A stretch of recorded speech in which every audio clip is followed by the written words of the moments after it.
Good evening friends.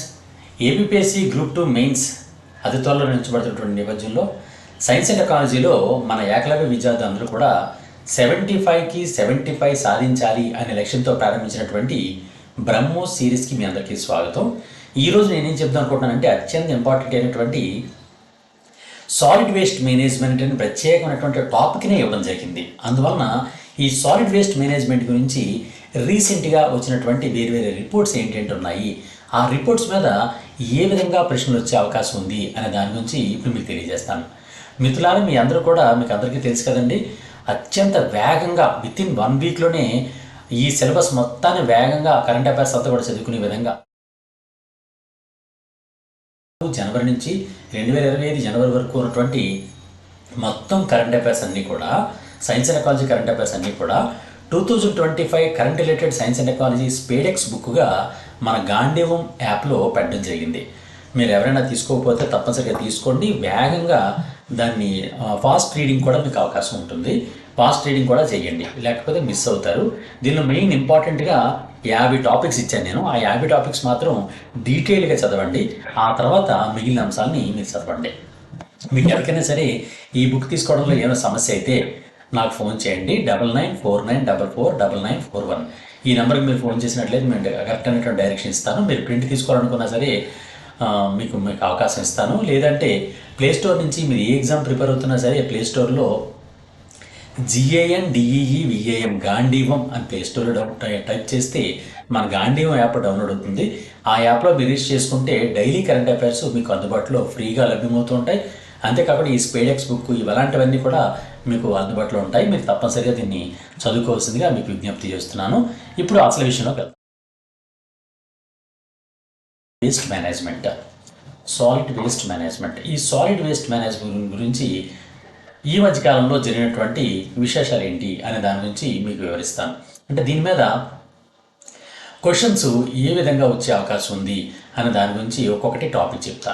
దీనిలో మొట్టమొదటి ఈ సాలిడ్ వేస్ట్ మేనేజ్మెంట్లో మొట్టమొదటి ఏం చెప్దాం అనుకుంటానంటే, ఈ మధ్య గవర్నమెంట్ ఆఫ్ ఇండియా వాళ్ళు ఒక రిపోర్ట్ విడుదల చేయడం జరిగింది. ఆ రిపోర్ట్ ఏంటంటే ది టోటల్ ఈ వేస్ట్ క్వాంటిటీ ఈ వేస్ట్ అంటే ఎలక్ట్రానిక్ వేస్ట్ అనమాట. ఈ టోటల్ ఈ వేస్ట్ క్వాంటిటీ మీద ఒక రిపోర్ట్ అనేది గవర్నమెంట్ ఆఫ్ ఇండియా వాళ్ళు ఈ మధ్య రిలీజ్ చేయడం జరిగింది. అందువలన ఈ మధ్య అది రిలీజ్ అయింది కాబట్టి సాలిడ్ వేస్ట్ మేనేజ్మెంట్ అనే ప్రత్యేకమైనటువంటి టాపిక్కే మన సిలబస్లో ఉంది కాబట్టి దీని మీద తప్పనిసరిగా క్వశ్చన్ వస్తుందని నేను ఎక్స్పెక్ట్ చేస్తున్నాను. దీనిలో సాలిడ్ వేస్ట్ మేనేజ్మెంట్ మీకు అందరికీ తెలుసు కదండి. 4th యూనిట్లో సాలిడ్ వేస్ట్ మేనేజ్మెంట్ అనేది ఒక ప్రత్యేకమైనటువంటి విభాగం కింద ఇవ్వడం జరిగింది. అందువల్ల సాలిడ్ వేస్ట్ మేనేజ్మెంట్ క్వశ్చన్ తప్పనిసరిగా వస్తుంది. ఈ క్వశ్చన్స్లో ఈ వేస్ట్ గురించే ఈ మధ్యకాలంలో ఎక్కువగా ప్లాస్టిక్ వేస్ట్ గురించి అండ్ ఈ వేస్ట్ గురించి ఎక్కువ చర్చలు అవుతున్నటువంటి నేపథ్యంలో ఈ వేస్ట్ గురించి, ప్లాస్టిక్ వేస్ట్ గురించి ఇప్పుడు కొన్ని వివరాలు మీకు అన్ని తెలియజేస్తాను. ఈ వేస్ట్ క్వాంటిటీ మీద వచ్చినటువంటి గవర్నమెంట్ ఆఫ్ ఇండియా యొక్క రిపోర్ట్ ప్రకారం మన క్వశ్చన్ ఏ విధంగా అడగవచ్చు అంటే, భారత ఈ వేస్ట్ పెరుగుదల 2019-2020 నుంచి 2023-24 ఈ మధ్యకాలంలో ఈ గవర్నమెంట్ అంటే భారతదేశంలో ఈ వేస్ట్ అనేది ఎంత శాతం పెరుగుదల నమోదైనట్లుగా ఈ మధ్య గవర్నమెంట్ ఆఫ్ ఇండియా విడుదల చేసినటువంటి రిపోర్ట్ తెలియజేస్తోంది అని అంటే 72.54% అండి. అంటే మనకి 2019-20 నుంచి 2023-24కి కేవలం ఈ సంవత్సరాల పీరియడ్లో 19-20 నుంచి 23-24కి ఈ వేస్ట్ యొక్క పెరుగుదల 72.54% మన భారతదేశంలో పెరిగిందని ఈ రిపోర్ట్లు తెలియజేయడం జరిగింది. అందువలన ఈ క్వశ్చన్ మనం జాగ్రత్త గుర్తుంచుకోండి. ఇది పర్సంటేజ్ పరంగా. మరి క్వాంటిటీ పరంగా ఎంత పరిమాణంలో అభివృద్ధి చెందింది, ఎంత పరిమాణం ఉంది అది కూడా మనం గుర్తుంచుకోవాలి. దీని ప్రశ్న ఎలా వస్తుందంటే, 2019-20 సంవత్సరంలో భారతదేశంలో ఈ వేస్ట్ యొక్క పరిమాణం ఎంత అని అంటే అది 1.01 million metric tons. 1.01 million metric టన్స్గా 2019-20లో భారతదేశంలో ఈ వేస్ట్ ఉండేదండి. అది 2023-24 నాటికి 2023-24 అంటే రీసెంట్ డేటా అనమాట. ఇది ఈ మధ్య రిలీజ్ అయింది. ఈ 2023-24 నాటికి భారతదేశంలో ఈ వేస్ట్ యొక్క పరిమాణం ఎంతకు పెరిగింది అని అంటే 1.751 మిలియన్ మెట్రిక్ టన్నులు పెరిగిందటండి. ఓకేనండి, మీరు జాగ్రత్త గుర్తుంచుకోండి. 1920లో భారతదేశంలో ఈ వేస్ట్ పరిమాణం ఎంత ఉండేది అంటే 1.01 మిలియన్ మెట్రిక్ టన్స్ ఉండేది. అది 2023-24 నాటికి 1.751 మిలియన్ మెట్రిక్ టన్స్ పెరిగింది. అంటే ఇది 72.54% పెరుగుదలకి నమోదయ్యింది అని ఈ రిపోర్ట్లో తెలియజేయడం జరిగింది అనమాట. ఇది మనం గుర్తుంచుకోవాల్సినటువంటి ప్రధానమైన పాయింట్. దీని మీద తప్పనిసరిగా ప్రశ్న వచ్చే అవకాశం ఉంది. అయితే ఈ వేస్ట్ గురించి మరికొన్ని రకాల క్వశ్చన్లు కూడా వచ్చే అవకాశం ఉంది. ఏ విధంగా ఇంకా ఈ వేస్ట్ మీద క్వశ్చన్స్ వస్తాయని అంటే ఒకసారి చెప్తాను చూడండి. ఒక్కొక్క టాపిక్ గురించి మీకు వివరిస్తాను. ఈ టాపిక్లో ఈ వేస్ట్ గురించి వచ్చిన మరో క్వశ్చన్ ఏంటంటే ఈ వ్యర్థాల్లో లేదా ఈ వేస్ట్లో మానవుడు లేదా జంతువులు లేదా పర్యావరణం యొక్క ఆరోగ్యానికి విఘాతం కలిగించేటటువంటి ప్రమాదకరమైనటువంటి పదార్థాలు ఏంటి, క్రింది వాటిలో ఏవి అని అడుగుతాడు అనమాట. అంటే the hazardous material, the hazardous substances which are there in ఈ వేస్ట్ అనమాట. ఈ వేస్ట్లో ఉన్నటువంటి హజార్డస్ వేస్ట్ అంటే ప్రమాదకరమైనటువంటి వ్యర్థ పదార్థాలుగా ఏంటంటే ఉన్నాయంటే ఆర్సెనిక్, దానిలో ప్రమాదకరమైనది ఏంటంటే ఆర్సెనిక్, అలాగే క్యాడ్మియం, అలాగే లెడ్, అలాగే మెర్క్యూరీ. ఈ పదార్థాలు అనేవి ఆర్సెనిక్, కాడ్మియం, లెడ్, మెర్క్యూరీ. ఈ ప్రమాదకరమైనటువంటి హజార్డస్ మెటీరియల్ అనేవి ఈ వేస్ట్ అంటే ఎలక్ట్రానిక్ వేస్ట్లో అత్యధికంగా ఉండడం జరిగింది.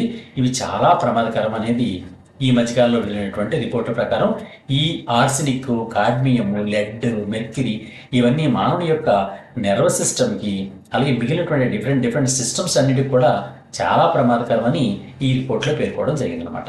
అలాగే దీనిలోని ఇంకో విధమైనటువంటి విషయం కూడా మనం చెప్తాం. అదేంటంటే దేశంలో అంటే మన దేశంలో ఈ వేస్ట్స్ అంటే ఈ వ్యర్థాల నిర్వహణ, నియంత్రణ వీటి కోసం భారత ప్రభుత్వం కొన్ని నియమాలు, రూల్స్ను విడుదల చేసింది ఈ మధ్యకాలంలో. కొన్ని రూల్స్ అనమాట. అంటే ఈ వేస్ట్ల యొక్క మేనేజ్మెంట్ అండ్ కంట్రోల్, ఈ మేనేజ్మెంట్ అండ్ కంట్రోల్ కోసం ప్రత్యేకమైనటువంటి రూల్స్ని గవర్నమెంట్ ఆఫ్ ఇండియా ఏర్పాటు చేసింది. ఆ రూల్స్ పేరేంటి అనే క్వశ్చన్ రావచ్చు. అది ఏంటంటే ఈ వేస్ట్ మేనేజ్మెంట్ రూల్స్, ఈ వేస్ట్ మేనేజ్మెంట్ రూల్స్ 2022 అనే పేరుతో గవర్నమెంట్ ఆఫ్ ఇండియా వాళ్ళు ఈ వేస్ట్లు అంటే ఎలక్ట్రానిక్ వేస్ట్ల యొక్క నిర్వహణ మరియు నియంత్రణ కోసం ప్రత్యేకమైనటువంటి నిబంధనలు అంటే రూల్స్ని తీసుకురావడం జరిగిందన్నమాట. దాని పేరు చూడండి, ఈ వేస్ట్ మేనేజ్మెంట్ రూల్స్ 2022. ఓకే, అయితే దేశంలో ఈ వ్యర్థాల యొక్క నిర్వహణ నియంత్రణ కొరకు రూపొందించినటువంటి ఈ వేస్ట్ మేనేజ్మెంట్ రూల్స్ 2022 అనేవి ఎప్పటి నుంచి అమల్లోకి రావడం జరిగింది అనే ప్రశ్న చాలా ఇంపార్టెంట్. ఎందుకంటే సాలిడ్ వేస్ట్ మేనేజ్మెంట్లో మనం రీసెంట్గా ఉన్నటువంటి ఈ వేస్ట్ గురించి మనం తప్పనిసరిగా తెలుసుకోవాలి. కాబట్టి ఈ క్వశ్చన్ అనేది చాలా ఇంపార్టెంట్. అది 2023 ఏప్రిల్ 1 నుంచి ఈ వేస్ట్ మేనేజ్మెంట్ రూల్స్ 2022 అనేవి అమల్లోనికి రావడం జరిగింది. ఓకే, ఈ పాయింట్ కూడా చాలా జాగ్రత్తగా గుర్తుంచుకోండి. అలాగే ఈ వేస్ట్ మేనేజ్మెంట్ రూల్స్ 2022 ప్రకారం ఈ వేస్ట్ యొక్క సేకరణ, రీసైక్లింగ్ కోసం ఒక ప్రత్యేకమైనటువంటి ఒక ఫ్రేమ్వర్క్ని ఏర్పాటు చేయడం జరిగింది గవర్నమెంట్ అనమాట. ఒక ఫ్రేమ్వర్క్ ఏర్పాటు చేశారు. ఆ ఫ్రేమ్వర్క్ దేనికేనంటే ఈ వేస్ట్ని నిర్వహించడం మరియు నియంత్రించడం, వీటి కోసం ఏర్పాటు చేసినటువంటి ప్రత్యేక ఫ్రేమ్వర్క్ ఏంటి అని అంటే ఆ ఫ్రేమ్వర్క్ ఏమని పిలుస్తారంటే ఈపీఆర్ అని పిలుస్తారు.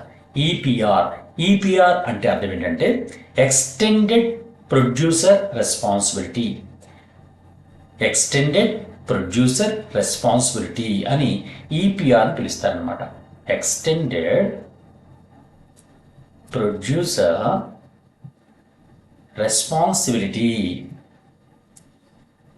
ఓకే, ఈ విధంగా ఎక్స్టెండెడ్ ప్రొడ్యూసర్ రెస్పాన్సిబిలిటీ అనే దాన్ని ఈపీఆర్ అనేటటువంటి ఒక ఫ్రేమ్వర్క్గా గవర్నమెంట్ ఆఫ్ ఇండియా వాళ్ళు రూపొందించారు. ఇది దేనికోసం ఏర్పాటు చేశారంటే సాలిడ్ వేస్ట్ ఉంది కదండి, అంటే ఘన వ్యర్థ పదార్థాలు లేకపోతే ఘన వ్యర్థ పదార్థాల్లో ఈ వేస్ట్ అనమాట.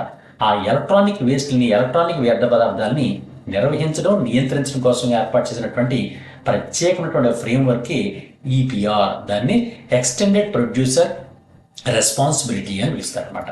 ఇది ఇక్కడ గుర్తుంచుకోవాల్సిన మెయిన్ పాయింట్. అంతేకాకుండా సాధారణంగా సాలిడ్ వేస్ట్ అన్నప్పుడు, అంటే సాలిడ్ వేస్ట్ యొక్క మేనేజ్మెంట్ ఆర్ కంట్రోల్, ఈ మేనేజ్మెంట్ సాలిడ్ వేస్ట్ మేనేజ్మెంట్ అన్నప్పుడు ఒక ప్రధానమైనటువంటి ఒక పదం వస్తుంది. ఆ పదం గురించి ఇప్పుడు నేను చెప్తాను. అది ఏంటంటే, దాని మీద క్వశ్చన్ ఎలా వస్తుందంటే, వ్యర్థాల నిర్వహణలో పాటించే 3 ప్రధాన సూత్రాలు అని వీటిని అంటారు. 3 important rules which are there in the management of this waste, solid waste. అంటే ఈ సాలిడ్ వేస్ట్ని వేస్ట్ మేనేజ్మెంట్లో పాటించేటటువంటి 3 ప్రధానమైనటువంటి రూల్స్ లేదా ప్రధాన సూత్రాలు. ఆ సూత్రాలు ఏమని పిలుస్తారంటే 3 R's అని పిలుస్తారు. 3 R's. 3 R's అంటే అర్థం ఏంటంటే ఆర్. ఈ 3 R's అని పిలుస్తుంటారు. ఈ 3 R's అంటే ఏంటి అనేది చాలా చాలా ఇంపార్టెంట్. సాలిడ్ వేస్ట్ మేనేజ్ గురించి మాట్లాడుకున్నాం అంటే తప్పనిసరిగా ఈ 3 R's గురించి మాట్లాడుకోవాలి. ఈ 3 R'లో ఆర్ కదండి. ఈ 3 R'sని ఏ విధంగా చెప్తూ ఉంటారంటే, ఫస్ట్ ఆర్ని ఏమంటారంటే రిడ్యూస్ అంటే తగ్గించడము. మరో ఆర్ ఏంటంటే రీయూజ్, తిరిగి వినియోగించడం, ఆ వ్యర్థాన్ని తిరిగి వినియోగించడం. అలాగే మూడో ఆర్ ఏంటంటే రీసైకిల్. ఈ రీసైకిల్ ద్వారా ఈ పాత వ్యర్థ పదార్థాల నుంచి కొత్త వస్తువుల్ని తయారు చేయడం అనమాట. ఈ విధంగా ఈ మూడింటిని కలిపి 3R రూల్ అంటారనమాట. ఈ సాలిడ్ వేస్ట్లో సాధారణంగా ఉపయోగించే 3R ప్రిన్సిపల్ అంటారు. ఈ 3R ప్రిన్సిపల్లో 3 R's ఏంటంటే, ఒకటో ఆర్ ఏంటంటే రిడ్యూస్, రెండో ఆర్ పేరు రీయూజ్, మూడో ఆర్ పేరు రీసైకిల్. ఈ 3 R'ని ఉపయోగిస్తుంటారు. దీని మీద క్వశ్చన్లు ఎక్కువ వస్తుంటాయి. అయితే ఈ మధ్యకాలంలో వ్యర్థాల నిర్వహణ కోసమని ప్రత్యేకంగా 3R అనేది చాలా కాలం నుంచి ఉన్నటువంటి ప్రిన్సిపల్. కానీ ఈ మధ్యకాలంలో ఈ వ్యర్థాల నిర్వహణలో 5R principal follow అవుతున్నారండి. 5R principal. మామూలుగా 3R ప్రిన్సిపల్ గురించి సాధారణంగా ఇప్పుడు దాకా ఉన్నదే, కానీ ఇప్పుడు 5R ప్రిన్సిపల్స్ గురించి మాట్లాడుతున్నారు. ఆ 5R's గురించి కూడా ఒకసారి మాట్లాడుకుందాం. దీని మీద క్వశ్చన్ ఎలా వస్తుందంటే, వ్యర్థాల నిర్వహణలో పాటించే 5 ప్రధాన సూత్రాలైనటువంటి ఆర్ అంటే 5R's అంటే ఏంటి? ఈ 5 R'ల గురించి కూడా ఒక్కసారి మనం మాట్లాడుకుందాం. ఆ 5R's అంటే ఏంటంటే, ఫస్ట్ ఆర్ అంటే రిడ్యూస్. మనం ఆల్రెడీ 3R'లో ఉన్నట్టుగానే రిడ్యూస్ అనేది ఫస్ట్ 5R సూత్రంలో కూడా ఆర్ అంటే రిడ్యూస్.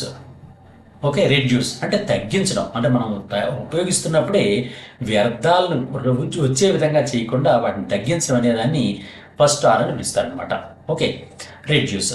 అలా కాకుండా ఇంకొక ఆర్ కూడా ఉంది. ఆ ఆర్ అంటే అర్థం ఏంటి అని అంటే రిఫ్యూజ్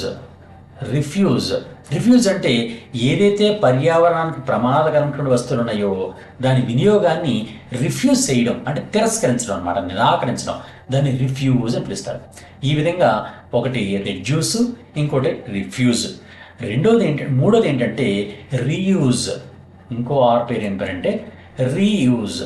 అంటే ఎప్పుడైనా మనం ఒక వ్యర్థాన్ని తయారు చేసామంటే ఆ వ్యర్థాన్ని మళ్ళీ ఉపయోగించే విధంగా చేసుకోవాలంటే ఒక్కసారి మాత్రమే వినియోగించకుండా దాన్ని మల్టిపుల్ టైమ్స్ ఉపయోగిస్తూ ఉంటే దాన్ని పూర్తిగా ఆప్టిమమ్ లెవెల్ వరకు దాన్ని వినియోగించుకోవాలన్నమాట. దాన్ని రీయూజ్ అంటారు. ఇంకొక ఆర్ ఏంటి అని అంటే నెక్స్ట్ ఫోర్త్ ఆర్ ఏంటి అంటే రీపర్పస్ అంటారు. రీపర్పస్ అంటే అర్థం ఏంటంటే వ్యర్థాలని వేరొక విధంగా వినియోగించుకోవడం. సాధారణంగా డైరెక్ట్గా వినియోగించడాన్ని రెండోసారి వినియోగిస్తే దాన్ని రీయూజ్ అంటాం. అలా కాకుండా అదే వ్యర్థాన్ని అదే పని కాకుండా వేరే పని కోసం ఉపయోగిస్తుంటే దాన్ని రీపర్పస్ అంటారు అనమాట. దాన్ని ఇంకొక 4th ఆర్ అని పిలుస్తారు. నెక్స్ట్ 5th ఆర్, 4వ ఆర్ ఏంటంటే రీసైకిల్. ఓకే, ఆల్రెడీ 3Rలో ఉన్నట్టుగానే ఇక్కడ కూడా ఆర్ అంటే రీసైకిల్ అనమాట. ఈ విధంగా ఈ 5R ప్రిన్సిపల్ కూడా మనం చాలా జాగ్రత్తగా గుర్తుంచుకోవాలి. 3R ప్రిన్సిపల్ ఎంత ఇంపార్టెంటో 5R ప్రిన్సిపల్ కూడా అంత ఇంపార్టెంట్. 5R ప్రిన్సిపల్లో మొదటి ఆర్ ఏంటండి రిడ్యూస్, రెండో ఆర్ రిఫ్యూజ్, మూడో ఆరు రీయూజ్, 4వ ఆర్ రీపర్పస్, 5వ ఆర్ రీసైకిల్. ఈ విధంగా 5R ప్రిన్సిపల్ కూడా చాలా చాలా ఇంపార్టెంట్ అనమాట. అయితే ఇప్పుడు రీసెంట్ గురించి ఒక విషయాన్ని మీకు చెప్తాను. అదేంటంటే ఉత్పత్తి చేయబడినటువంటి మొత్తం ఈ వ్యర్థాల్లో రీసైకిల్ చేయడం కోసం వినియోగించుకున్నటువంటి వ్యర్థాల శాతం అనేది ఎంతగా పెరిగిందని ఈ మధ్యకాలంలో ఈ కొత్త రిపోర్ట్, ఇప్పుడు చెప్పాను కదండి, ఈ వేస్ట్ మీద వచ్చినటువంటి రిపోర్ట్ అని చెప్పాను కదండి, ఆ రిపోర్ట్ తెలియజేసింది అనే ప్రశ్న వస్తుందన్నమాట. అంటే భారతదేశంలో, ఒకసారి మళ్ళీ క్లారిటీగా చెప్తాను చూడండి ఆ క్వశ్చన్. భారతదేశంలో 2019-20 నాటి ఈ వేస్ట్ 2023-24 నాటి ఈ వేస్ట్, దీనిలో పెరుగుదల నమోదైందని చెప్పాను కదండి. ఇక్కడ క్వశ్చన్ ఎలా వస్తుందంటే, దేశంలో ఉత్పత్తి చేయబడినటువంటి మొత్తం ఈ వ్యర్థాల్లో రీసైకిల్ చేయడానికి వినియోగించబడినటువంటి వ్యర్థాల శాతం, అంటే ఏదైతే ఉత్పత్తి చేసామో ఈ వేస్ట్ని, దీన్ని యూజ్ చేసేవాళ్ళం, రీసైకిల్ చేసేవాళ్ళం అనమాట. ఆ రీసైకిల్ చేయడం అనేది 2019-20లో మొత్తం ఉత్పత్తి అయినటువంటి ఈ వేస్ట్లో 22%ని మనం మళ్ళీ రీయూజ్ చేసామట, అంటే రీసైకిల్ చేసాం అనమాట. రీయూజ్ కాకుండా రీసైకిల్ చేయడం జరిగింది 22%ని. అదే 2023-24 వచ్చినప్పటికీ ఈ ఉత్పత్తి అయినటువంటి మొత్తం ఈ వేస్ట్లో ఎంత శాతాన్ని రీసైకిల్ చేయడం జరిగింది అని అంటే 57% అట. 57% రీసైకిల్ చేయడం జరిగిందట. ఆ విధంగా మొత్తం మీద చాలా ఎక్కువగా రీసైకిల్ చేస్తున్నాం. కానీ ఇంకా మిగిలిపోయినటువంటిది ఉంది చూడండి, 57% మాత్రమే మనం రీసైకిల్ చేస్తున్నాం 100%లో. మిగిలిపోయింది ఎంత? 43%. దీని మీద ఎప్పుడు క్వశ్చన్ వస్తుంది.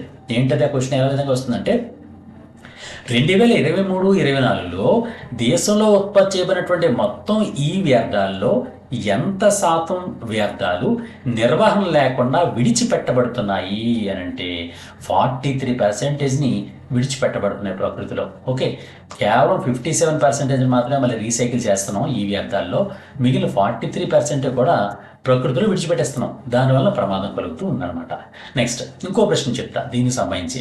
అదేంటంటే, 2023-24లో దేశంలో ఉత్పత్తి చేయబడినటువంటి మొత్తం ఈ వ్యర్థాల్లో ఎంత పరిమాణంలో వ్యర్థాలు నిర్వహణ లేకుండా విడిచిపెట్టబడుతున్నాయి.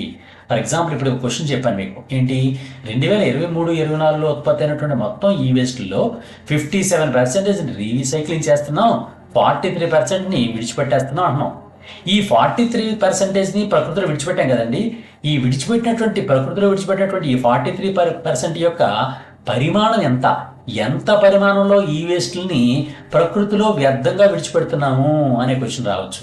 అది ఎంత అంటే 9,90,000 టన్నులు.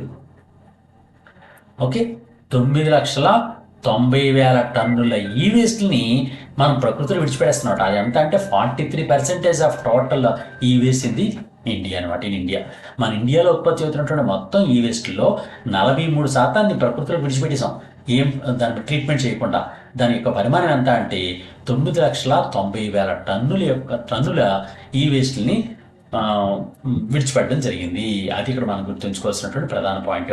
మనం ఆల్రెడీ చెప్పాను కదండి, 23-24లో ఉత్పత్తి అయినటువంటి మొత్తం ఈ వేస్ట్ల పరిమాణం ఎంత అని చెప్పాను?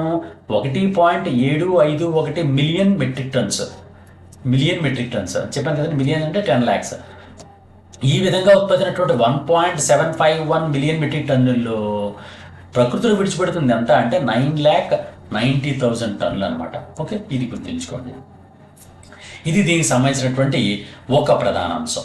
ఇంకో ప్రధాన అంశం చెప్తాను. ఈ మధ్య మన గవర్నమెంట్ ఆఫ్ ఇండియా వాళ్ళు ఏం చేశారంటే, ప్లాస్టిక్ వేస్ట్ మేనేజ్మెంట్ రూల్స్ అనే దాన్ని తీసుకొచ్చారండి. ప్లాస్టిక్ని మనం తెలుసు కదండి, ఈ వేస్ట్లు అన్నిటికన్నా ప్రమాదకరమైనటువంటి వ్యర్థ పదార్థాలు ఏవి అంటే ఈ వేస్ట్లు. దాని తర్వాత ప్రకృతి ప్రమాదకరంగా తయారైంది ఏది అంటే ప్లాస్టిక్ వేస్ట్. అందువల్ల ఈ రెండింటి మీద తప్పనిసరిగా క్వశ్చన్ వచ్చి తీరుతుంది అనమాట.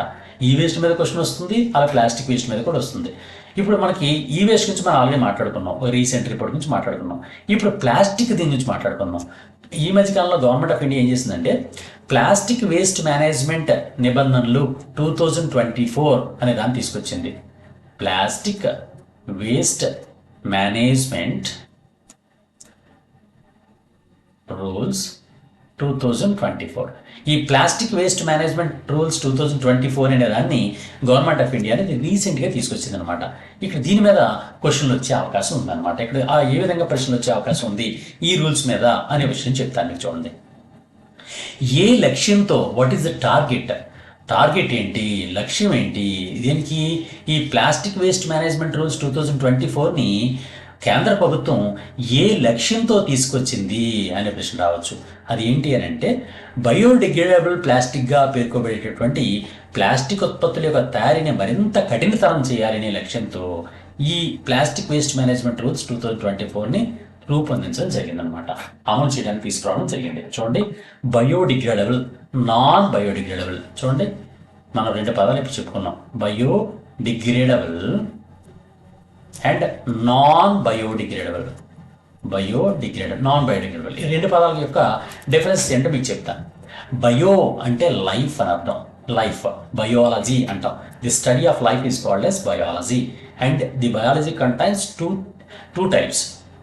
Those are the botany and zoology. Botany means the study of plants and zoology means the study of animals. ఈ విధంగా రెండింటిని బాటనీ అండ్ జువాలజీ అంటే ప్లాంట్స్ అండ్ యానిమల్స్ని కలిపి బయాలజీ అంటారు. The study of living beings is called as biology. ఇక్కడ బయోస్ అంటే life అని అర్థం. ఈ విధంగా లైఫ్ అంటే ఏవైతే సూక్ష్మజీవులు ఉన్నాయో ఆ సూక్ష్మజీవుల వలన డిగ్రేడబుల్ అంటే విఘటనం చెందించగలిగేటటువంటి వాటిని బయోడిగ్రేడబుల్ అని పిలుస్తారు అనమాట. ఓకే, బయోడిగ్రేడబుల్ అంటే బయోడిగ్రేడ్ చేయగలిగినవి. నాన్ బయోడిగ్రేడబుల్ అంటే బయోడిగ్రేడబుల్ అవ్వదు, అంటే ప్రకృతిలో కలిసిపోదు అనమాట. ఆ విధంగా ఈ వేస్ట్ అనేవి బయోడిగ్రేడబుల్ అని, నాన్ బయోడిగ్రేడబుల్ అని 2 రకాలుగా ఉంటుంది.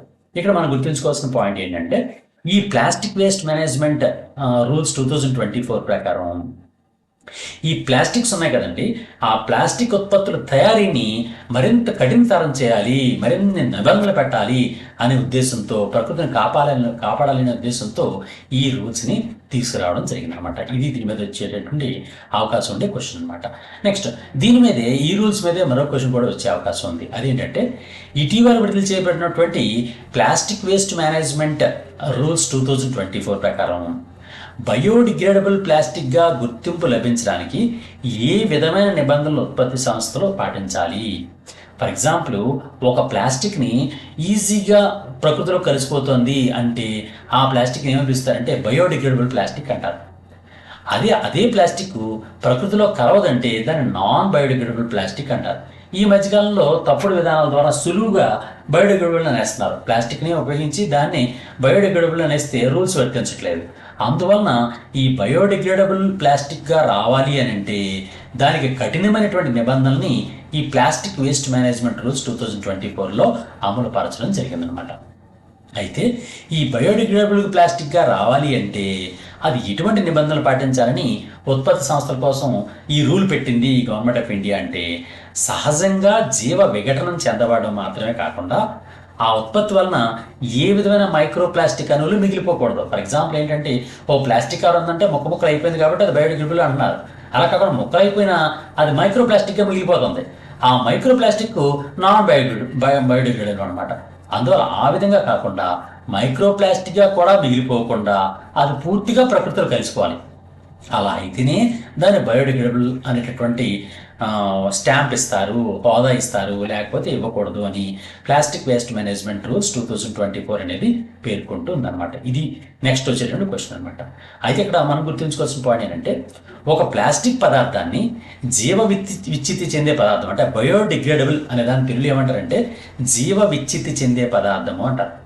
ఆ బయోడిగ్రేడబుల్ అనే ఒక సర్టిఫికేట్ని ఇవ్వాలి అంటే ఒక ప్లాస్టిక్కి ఎవరిస్తారు, ఆ ఇచ్చే సంస్థ పేరు ఏంటి అని కూడా మనం గుర్తుంచుకోవాలి. ఆ సంస్థ పేరు ఏంటి అంటే సిపిసిబి. సిపిసిబి అంటే అర్థం ఏంటంటే central pollution control board. Central pollution control board. ఈ సెంట్రల్ పొల్యూషన్ కంట్రోల్ బోర్డ్ వాళ్ళు దీనికి సంబంధించినటువంటి ఆ ప్లాస్టిక్ బయోడిగ్రేడబుల్లా నాన్ బయోడిగ్రేడబుల్లా అనేటటువంటి ఆ హోదాని, ఆ సర్టిఫికేట్ని ఇవ్వడం జరుగుతూ ఉంటుందన్నమాట.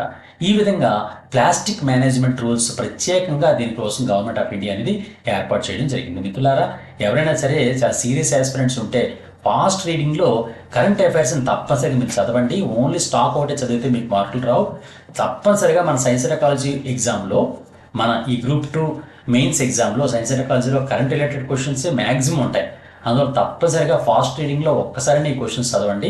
దానికోసం 2024 జనవరి నుంచి 2025 జనవరి వరకు ఉన్నటువంటి మొత్తం అన్ని అంశాలకు సంబంధించి 5 యూనిట్లకు సంబంధించినటువంటి కంప్లీట్ కరెంట్ అఫైర్స్ అన్నింటినీ కూడా, అంటే సైన్స్ అండ్ టెక్నాలజీ సంబంధించినటువంటి కరెంట్ అఫైర్స్ అన్నింటినీ కూడా గాంధీయం యాప్లో ఈ స్పేడెక్స్ బుక్గా 2025 current related science and technology SpaDeX అనే బుక్గా దానిలో పెట్టడం జరిగింది.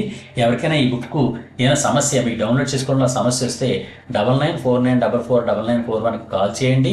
గాంధీయం యాప్ని డౌన్లోడ్ చేసుకోండి. గాంధీయం యాప్ని దీని డిస్క్రిప్షన్లో లింక్లో కూడా నేను ఇచ్చాను. ఆ లింక్లో దాని లింక్ని క్లిక్ చేసుకొని కూడా మీరు డౌన్లోడ్ చేసుకోవచ్చు. తప్పనిసరిగా ఈ స్పేడెక్స్ బుక్ చదవకపోతే మీరు మార్కులు కోల్పోతారు. నేను ఇచ్చినటువంటి 50 అంశాలు కూడా ఈ బుక్లోని కూడా ఉంటాయి. తప్పనిసరిగా అవన్నీ చదివిన తర్వాత ఇంకో దానిలోకి వెళ్ళండి. ఓకే, ఇప్పుడు ఈ వేస్ట్ మేనేజ్మెంట్ గురించి మరియు ఇంకో టాపిక్ గురించి ఇప్పుడు మనం మాట్లాడుకుందాం. ఏంటి అంటే దీనిలోనే ప్రత్యేకంగా దీనిలోని ఇంకొక టాపిక్ గురించి కూడా చెప్తాను. అదేంటంటే ఈ మధ్య మన ఇండియాకి చెందినటువంటి ఒక సంస్థ గ్రీన్ క్లైమేట్ ఫండ్ ఉంటుంది కదండి. ప్రపంచవ్యాప్తంగా గ్రీన్ క్లైమేట్ ఫండ్ అని ఒకటి ఉంటుంది. ఆ గ్రీన్ క్లైమేట్ ఫండ్ యొక్క ఆ గ్రాంట్ని మన ఇండియా సంస్థ సంపాదించడం జరిగిందనమాట. గ్రీన్ క్లైమేట్ ఫండ్ దీన్ని జీసీఎఫ్ అంటారు. జీసీఎఫ్ ఈ గ్రీన్ క్లైమేట్ ఫండ్ అనేది ఏం చేస్తుంది? దాని యొక్క ఫండ్ అనేది ఎవరికి ఇవ్వబడింది? ఈ ఇవ్వబడిన సంస్థ అనేది ఇండియాకు సంబంధించినటువంటి సంస్థ అనమాట. అందువలన మొట్టమొదటిసారిగా ఇండియాకు సంబంధించినటువంటి ఒక సంస్థ జీసీఎఫ్ యొక్క గ్రాంట్లు పొందింది కాబట్టి, ఈ రీసెంట్గా జరిగింది కాబట్టి దాని మీద కూడా ప్రశ్న వచ్చే అవకాశం ఉంటుందన్నమాట. అందువలన ఈ క్వశ్చన్ గురించి ఏ విధంగా వస్తుందో ఒకసారి చూద్దాం. గ్రీన్ క్లైమేట్ ఫండ్ లేదా జీసీఎఫ్ గ్రాంట్ పొందినటువంటి ఇండియన్ ఆర్గనైజేషన్, భారతీయ సంస్థ ఏది అనే ప్రశ్న రావచ్చు. అది ఏది అంటే సిడ్బీ సంస్థ. మనకు తెలుసు కదండి, ఎకానమీలో చదువుతాం మనం. సిడ్బీ గురించి మన అందరికీ తెలిసిందే. ఈ సిడ్బీ సంస్థ అనేది ఈ గ్రాంట్ని పొందడం జరిగిందనమాట. దీని మీద కూడా క్వశ్చన్ ఏ విధంగా వచ్చే అవకాశం ఉంటుంది అంటే, ఈ సిడ్బీ సాధారణంగా మనందరికీ తెలిసిన పాయింట్ అది. సిడ్బీ అంటే ఏంటో కూడా నేను చెప్తాను. సిడ్బీ అంటే ఏంటంటే small industries development bank of India. Small industries development bank of India. Okay, ఈ small industries development bank of India అనేటువంటి ఈ సంస్థని సిడ్బీ అని పిలుస్తారు. ఈ సిడ్బీ సంస్థకి ఇప్పుడు మనకి ఈ గ్రీన్ క్లైమేట్ ఫండ్ యొక్క గ్రాంట్ను పొందడం జరిగిందనమాట. అయితే ఏ ప్రాజెక్ట్ అమల్లో భాగంగా ఈ సిడ్బీ సంస్థకి జీసీఎఫ్ గ్రాంట్ ప్రకటించడం జరిగింది అని అంటే, financial mitigation and adaptations project అని ఒక ప్రాజెక్ట్ ఉందండి. ఆ ప్రాజెక్ట్ పేరు ఏం పేరంటే, ఆ ప్రాజెక్ట్ని సాధారణంగా ఏం పిలుస్తారంటే సిడ్బీ యొక్క ఆ ప్రాజెక్ట్ని ఎఫ్ఎంఏపీ ప్రాజెక్ట్ అంటారు. ఎఫ్ఎంఏపీ ప్రాజెక్ట్ అంటే అర్థం ఏంటంటే financial mitigation and adaptation project అనమాట. Financial mitigation and adaptation project అనే దానికి ఈ జీసీఎఫ్ అనేది ఫండ్ని ఇవ్వడం జరిగిందనమాట. అయితే ఈ financial mitigation and adaptation project అమలు కోసం ఎంత మొత్తంలో జీసీఎఫ్ గ్రాంట్ని సిడ్బీ పొందింది అని అంటే $215.6 million US$, 215 million American dollars అనేదాన్ని ఇది పొందడం జరిగిందనమాట. అయితే ఈ వాతావరణ పరిరక్షణ చేయడం కోసమని జీసీఎఫ్ అనేటటువంటి సంస్థని ఏర్పాటు చేయడం జరిగింది. ఈ జీసీఎఫ్ సంస్థ గురించి కూడా మనం మాట్లాడుకోవాలి. జీసీఎఫ్ సంస్థ అనేది ప్రపంచంలోనే అతిపెద్ద క్లైమేట్ ఫండ్ సంస్థ అనమాట. ప్రపంచంలో అతిపెద్ద బిగ్గెస్ట్ క్లైమేట్ ఫండ్ ఏది అంటే క్లైమేట్ ఫండ్ అంటే వాతావరణ పరిరక్షణ చేసేటువంటి సంస్థలకి ఆ గ్రాంట్లు ఇచ్చేటటువంటి ప్రపంచంలో అతిపెద్దైనటువంటి సంస్థ ఏది అని అంటే జీసీఎఫ్. ఈ జీసీఎఫ్ అనేది ప్రపంచంలో వేరు వేరు దేశాల్లో వాతావరణ పరిరక్షణ కోసమని గ్రాంట్లు ఇస్తూ ఉంటుంది అనమాట. ఇది మన సిడ్బీ రూపొందించినటువంటి ఎఫ్ఎంఏపీ ప్రాజెక్ట్కి కూడా ఈ జీసీఎఫ్ అనేది తన గ్రాంట్ని, క్లైమేట్ ఫండ్ గ్రాంట్ని ప్రకటించడం జరిగింది. అయితే ఈ జీసీఎఫ్ అనేది ఒక ప్రత్యేకమైనటువంటి ఒక సమావేశం సందర్భంగా జీసీఎఫ్ ఏర్పడింది అనమాట. అది ఏంటి అని అంటే COP16, కాన్ఫెడరేషన్ ఆఫ్ పార్టీస్ 16. ఆ సమావేశం ఎప్పుడైతే జరిగిందో ఈ మనందరూ తెలుసు కదండి కోప్ సమావేశాలు ఎవరు నిర్వహిస్తారండి? యుఎన్ఎఫ్సిసిసి. ఈ యుఎన్ఎఫ్సిసిసి సంస్థ నిర్వహించేటటువంటి కోప్ సమావేశాల్లో 16వ సమావేశంలో ప్రత్యేకంగా వాతావరణ పరిరక్షణ కోసమని ఒక ఫండ్ ఏర్పాటు చేయాలని నిర్ణయించుకొని దాన్ని జీసీఎఫ్ అనే పేరుతో ఏర్పాటు చేయడం జరిగిందనమాట. ఇది ప్రపంచంలోనే అతి పెద్దదైనటువంటి క్లైమేట్ ఫండ్ అనమాట. ఓకే, ఇది మనం గుర్తుంచుకోవాల్సిందే. అలాగే యుఎన్ఎఫ్సిసి గురించి మనం మాట్లాడుకున్నాం కదండి. ఈ యుఎన్ఎఫ్సిసి గురించి ఒక విషయం చెప్తాను. మీకు ఆల్రెడీ నేను చెప్పాను ఏ సంస్థ ఆధ్వర్యంలో కోప్ సమావేశాలు నిర్వహించబడతాయి, యుఎన్ఎఫ్సిసిసి. ఓకే, యుఎన్ఎఫ్సిసిసి యొక్క అత్యున్నత నిర్ణయాలు తీసుకునే అథారిటీ ఏది, కోప్, సిఓపి కోప్. కోప్ అంటే కాన్ఫెడరేషన్ ఆఫ్ పార్టీస్. అలాగే మొట్టమొదటి కోప్ సమావేశం ఎప్పుడు నిర్వహించారు, 1995లో. కోప్ సమావేశం మొట్టమొదటి సమావేశం ఎప్పుడు నిర్వహించారంటే 1995లో మార్చిలో జర్మనీలోని బెర్లిన్లో కోప్ సమావేశం అనే దాన్ని మొట్టమొదటిసారిగా నిర్వహించడం జరిగింది. అలాగే యుఎన్ఎఫ్సిసిసి అంటే అర్థం ఏంటి, యుఎన్ఎఫ్సిసిసి అంటే అర్థం ఏంటి అని కూడా మీరు ఆల్రెడీ చదివి ఉంటారు అనుకుంటున్నాను, మళ్ళీ చెప్తున్నాను. యుఎన్ఎఫ్సిసిసి అంటే అర్థం ఏంటంటే United nations framework convention on climate change. United nations framework convention on climate change అనే దాన్ని యుఎన్ఎఫ్సిసిసి అని పిలుస్తారనమాట. అయితే ఇక్కడ మనం సిడ్బీ గురించి కొన్ని విషయాలు చెప్తాను. సిడ్బీ అంటే ఆల్రెడీ చెప్పాను కదండి, small industries development bank of India. ఈ small industries development bank of India ఏం చేస్తూ ఉంటుంది అని అంటే భారతదేశంలో మైక్రో, స్మాల్, మీడియం ఎంటర్ప్రైజెస్ అంటే సూక్ష్మ, అతి సూక్ష్మ, సూక్ష్మ, మధ్యతరగతి పరిశ్రమలు ఉంటాయి కదండి, ఆ పరిశ్రమలకి ఫైనాన్స్ కంపెనీల యొక్క లైసెన్సింగ్ అండ్ నియంత్రణ చేసేటటువంటి అత్యున్నతమైనటువంటి సంస్థ ఏది అంటే సిడ్బీ అనమాట, small industries development bank of India. ఈ సిడ్బీని 1990 ఏప్రిల్ 2న ఏర్పాటు చేయడం జరిగింది. సిడ్బీ యొక్క ప్రధాన కార్యాలయం హెడ్ క్వార్టర్ అనేది ఉత్తరప్రదేశ్లోని లక్నోలో ఉందండి. ఉత్తరప్రదేశ్లోని లక్నోలో ఈ సిడ్బీ యొక్క ప్రధాన కార్యాలయం ఉంది. ప్రస్తుతం సిఎండిగా మనోజ్ మిట్టల్ గారు ఉన్నారనమాట. మనోజ్ మిట్టల్ గారు ప్రస్తుతం దీనికి సిఎండిగా ఉన్నారు. ఇది దీనికి సంబంధించినటువంటి ప్రధానమైనటువంటి ఒక అంశం. నెక్స్ట్ రేపు మళ్ళీ మిగిలినటువంటి అంశాలను కూడా మళ్ళీ మీకు అందిస్తాను. ఇక్కడ మీకు గుర్తుంచుకోవాల్సిన మరో పాయింట్ ఏంటంటే మిత్రులారా, మీకు ఎవరికైనా సరే మీరు హయ్యెస్ట్ మార్కులు సంపాదించాలంటే కరెంట్ అఫైర్స్ని తప్పనిసరి చదవండి. సైన్స్ అండ్ టెక్నాలజీ సంబంధించి సైన్స్ అండ్ టెక్నాలజీలో తప్పనిసరిగా కరెంట్ అఫైర్సే ఎక్కువ క్వశ్చన్లు వస్తాయి, అందువల్ల తప్పనిసరి చదవండి. ఇది 2024 జనవరి నుంచి 2025 జనవరి వరకు ఉన్నటువంటి మొత్తం సైన్స్ రిలేటెడ్ సంబంధించినటువంటి current related science and technology అన్ని అంశాలని కూడా ఈ స్పీడెక్స్ రూపంలో మనం గాంధీవం యాప్లో పెట్టడం జరిగింది. గాంధీవం యాప్ని మరి డిస్క్రిప్షన్లో ఇచ్చినటువంటి లింక్ ద్వారా డౌన్లోడ్ చేసుకోవచ్చు, లేకపోతే ప్లేస్టోర్లో GANDEEVAM గాంధీవం అని టైప్ చేసి దాని నుంచి కూడా మీరు డౌన్లోడ్ చేసుకునే అవకాశం ఉంటుంది. మీకు ఎవరికైనా ఏదైనా డౌన్లోడ్ చేసుకోవడంలో సమస్య వస్తే 9949449941కి కాల్ చేయండి. తప్పనిసరిగా మీకు కావాల్సినటువంటి సపోర్ట్ నేను ఇస్తాను. మీరు హయ్యెస్ట్ మార్కులు సంపాదించడమే నాకు కావాల్సింది. మీకు ఎటువంటి డౌట్లు ఉన్నా కామెంట్ రూపంలో తెలియజేయండి. తప్పనిసరిగా మీకు కావాల్సినటువంటి ఆ సహాయాన్ని తీసుకొని మీకు కావాల్సిన సహాయాన్ని అందించడానికి ప్రయత్నం చేస్తాను. All the best. God bless you. Thank you.